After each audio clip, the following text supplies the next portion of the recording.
You're watching Drake Wing Gaming. Enjoy the video.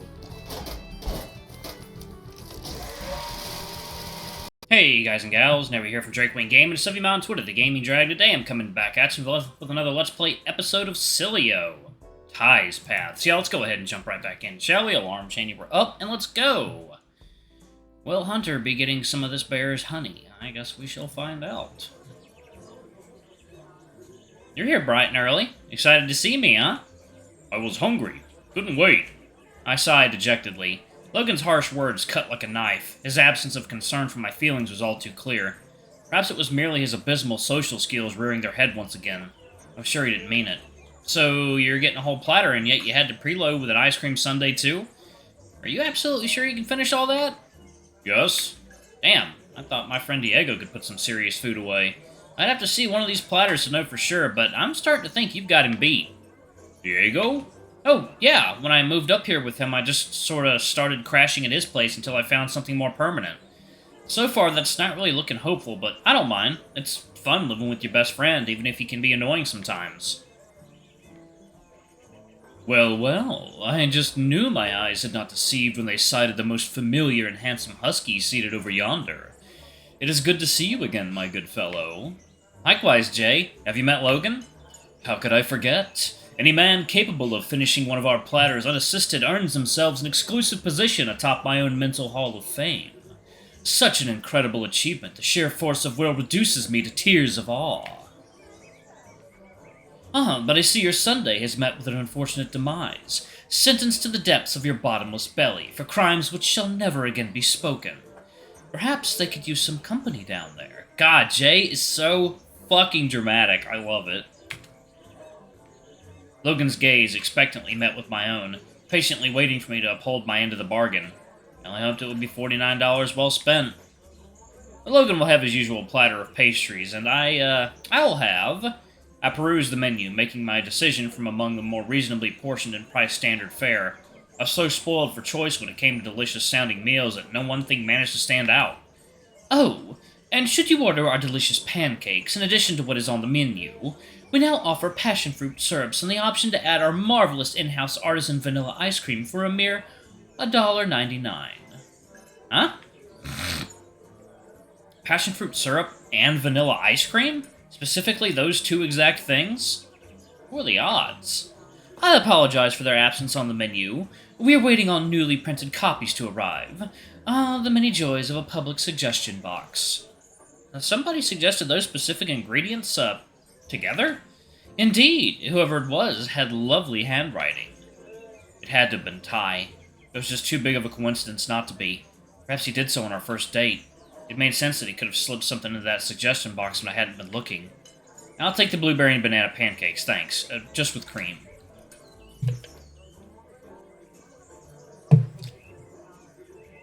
Not a fan of passion fruit? I understand. The pips are most dreadful to pick loose from the gaps between your teeth. Very well, then I shall send your orders to the kitchen. Thanks, Jay. Say, you seem a touch, gayer than usual today? But would you have me any other way? I suppose not. Any occasion, or are you just in a good mood? Every day is a worthwhile occasion, but no. Mostly just riding high on joyous waves of flamboyance. Fair enough. I apologize. As much as I do adore such company, there are those still waiting for my legendary service. And service them I shall. Do you have to fucking wink when you say that? Jesus. Jay split away from our table, his retreat accented by a ridiculous and over-the-top twirl before he practically pranced his way behind the counter, taking Logan's now-empty sundae glass along for the ride. It was hard to believe this guy was a bass player in a rock band. God, the gay disease is making them all gayer. It's making them fucking flamboyantly gay. Oh my god, they're all flaming. I returned my focus to my devilishly delightful companion, whose handsome features were twisted into a somewhat melancholy frown, no doubt mourning the untimely demise of his ice cream sundae. You're starting to talk like Jay with your internal monologue, dude. Oh my goodness. It was just as well that there was an entire platter on its way to fill the sundae-shaped void in his delicate soul. You, know that guy?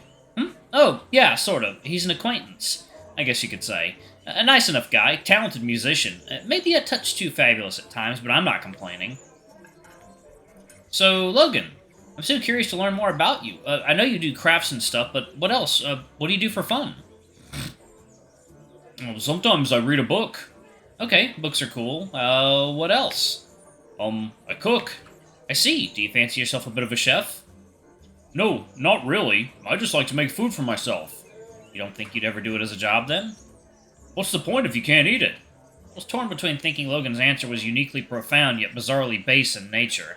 I guess for him the cooking itself was not where his passions lay, instead the result of the cooking was. I guess that made perfect sense. Okay, what else? You're pretty built, and I have it on good faith you're one hell of a scrapper. Do you train for that? Go to the gym? Anything? I go to the gym. Would you consider that a hobby? Maybe. I find it kind of cathartic. Cathartic? Okay, that's good. What else do you do? Do you listen to any music? So far, things were off to a slow start. Nothing I'd say so far had inspired him to speak about himself at any length. He was curiously well guarded, his walls seemingly forming a perfect barrier with their heights borderline insurmountable to scale. I knew not how to best proceed. Maybe if I talked about myself for a change, it would soothe his nerves and make him feel more comfortable speaking with me. Or maybe it would help us find a topic we were both interested in. I figured it was worth a shot. So, let me see. Second, y'all.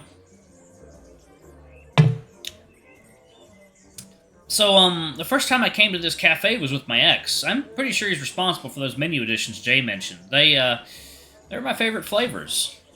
Were? I guess they still are. Just he and I, we broke up on bad terms. It was a bit of a mess. I guess I kind of felt like ordering those things was giving him some kind of satisfaction, even though I know it's not really the case. He was really thoughtful when it came to little stuff like that, but he kept a lot of things from me, too. Huge things. Things that came between us in the end. Turned out I wasn't the only guy in his life. I'm sorry. Don't apologize, Logan. That's his job. I wouldn't even accept it from him anyway. Although, maybe I should thank him. After all, if we hadn't split when we did, I wouldn't be sitting here now in such irresistibly attractive company. I allowed the statement to hang in the air for several moments longer than it really ought to have. Logan did not respond in any way, not by expression nor body language. He was akin to a sour-looking statue. In an attempt to recover, I quickly fired a question his way instead. Well, what about you, Logan? Ever been in a complex relationship like that? Is that a no? Maybe you're looking for one, then? No. But you are single, yes? Yes. Ah, I see it. See how it is. Sample the flavors while you're still young, am I right? Enjoy all the wonderful variety that we have to choose from. Once again, Logan did not respond in any way. This whole idea of mine was starting to seem like it had been a bad move. Following several further failed attempts at conversation, our rightfully flirtatious waiter would finally make his return, his two hands barely sufficient to carry such an outrageous wealth of culinary creations. Gentlemen, I come bearing gifts of culinary magnificence. I was entirely grateful for the interruption. Russell had been right. Flirting with Logan was like flirting with a brick wall, and so far it seemed almost entirely impenetrable. I was glad to have an excuse not to flounder desperately in a futile attempt to keep our discussion on life support. Jay placed a plate of delicious-looking pancakes in front of me before offloading a massive platter of pastries in front of the unsociable Ursine, his own share consuming almost the entire table, causing my pancakes to teeter precariously on the edge. One thing was for sure, the platter was huge. I knew now for sure. Diego had met his match. There was no way he'd be able to finish that whole thing, and here was Logan, poised to gluttonously gorge himself, mercilessly chomping pastry after pastry until nothing but crumbs remained. Please do enjoy, and sing out if there is aught you require. Thanks, Jay. Oh, as always, my pleasure. Exhausted by the social tension, I dug into my pancakes, dipping each piece in syrup and cream before tossing it into my maw, greedily gobbling it down as my hands worked to prepare the next bite in sequence. Alright, I'm gonna go ahead and pause it right there. Give me 1 second, y'all. I'll be right back. Alright, y'all, and we are back. Let's go ahead and jump back in, shall we? Okay. Did you know they use specially imported ingredients to make these?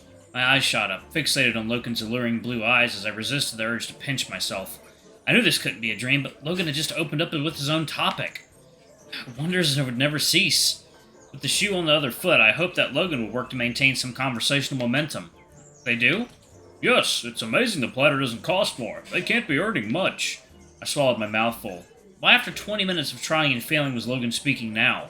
Was he truly that passionate about food, or maybe the secret was for me to shut up all along? That's interesting, Logan. Do you know lots of things about food? Some foods, usually sweet foods like these pastries. Have a bit of a sweet tooth, huh? Yes. And you're sure you don't actually like cooking or baking or anything like that? Yes. Maybe you could be like a food connoisseur or something. Stun the world with your refined taste, impeccable palate, or something like that. But then you don't get to enjoy the food, you just criticize it. I mean, not if you enjoyed it, right? Surely if you like it, nobody's going to be mad if you finish the plate. Evidently I had screwed up, evidenced by the return in focus to Logan's enormous platter and the subsequent silence that followed. It struck me that, so far, the only topic which had borne fruit was the topic of food. There just had to be something else Logan would talk about. Did you know Jay over there is a rare species? Yes, he's Ortegan. Huh. How'd you know that? He's a southern winter dragon. Kinda stands out. What, you know that just by looking at him? I had heard of Ortegans before, but I had no idea when I first met him. It was only yesterday I really learned about the whole doomsday clock disorder thing that's happening. It's kind of spooky, huh? No. You don't think so? Why worry about things like that, like things you can't change? I suppose you have a point. It's mostly out of sight, out of mind for people like us. Sounds like all kinds of brilliant minds are working on the problem, though. I hope they find a solution. Yet again, the silence returned. What else was there? Was he the kind of person that liked movies? Maybe if I talked about some of my favorite movies. I grew up with this animated movie about, well, cats. Wild ones, sort of, 4 legs, but they talked and all that. It was a musical. You know the one? Hopefully not the newer one. I remember when I was just a small pup, there was this one scene in the movie, this silly thing where one of the cats kind of like jump scares some dude driving a truck. Anytime I watched the movie, I knew about 5 minutes beforehand that the scene was coming up. I had to leave the room until it was over. Only once I knew it had passed would I come back in and watch the rest. Looking back, it wasn't even scary. It was just, well, silly. But I guess when you're a kid, even silly stuff like that seems kind of scary. When I was little, my mom used to work long hours, and I'd go to a daycare during the holidays. They took us to the movies once. They couldn't split us up or anything, so they put the movie we wanted to watch to a vote. They voted for a really scary movie. It was this dead lady who haunted this place, and these people disturbed her, and then she followed them everywhere trying to kill them. I was only 8 years old. Jesus Christ. Shit. I think I know the movie. It's foreign language, right? Yes. I saw that when I was like 19 or something with Diego. I had nightmares for like a week. Can't imagine what it was like at 8 years old. It was great. He likes horror movies! What? Perhaps Logan had just been traumatized all this time.